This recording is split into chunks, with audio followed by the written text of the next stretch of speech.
Walah. Gene ngerti kantongi wae madeg lho. Lho gunane sek kuwi dikantongi ge. Ya bener. Mula kabeh kudu dirembuk ki tak jiko, tak rangkum, Kantongi.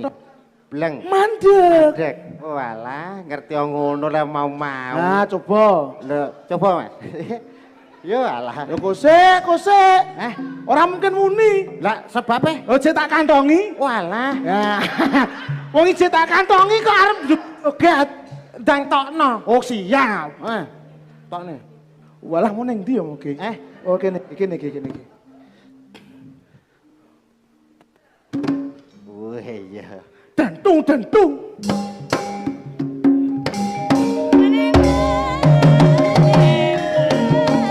Ya.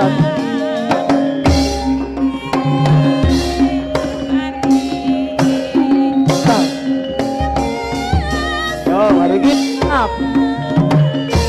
Yo, Jiko.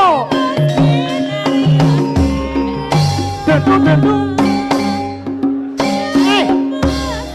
Ben, cek nata. Wah, cek.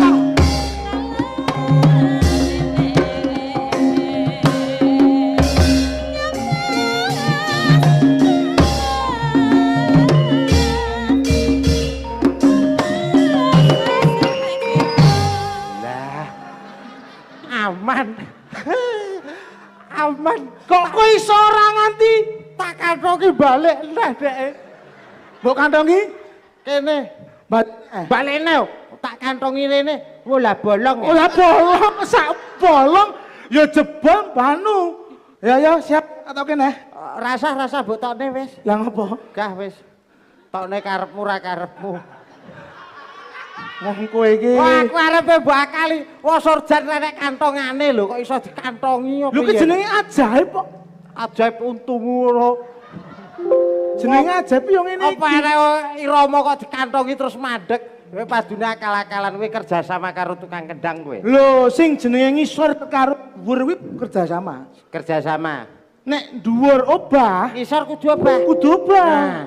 Nek dhuwur obah, ngisor ora obah. Pasif, Dik. Nek dhuwur obah, ngisor ngimbangi obah saya banter. Wis dadi dalnya. Lambemu tuh. Senengane kok ngono kuwi. Kowe senengane fisik kowe. Lah fisik piye? Wah, ngerti kok jongkong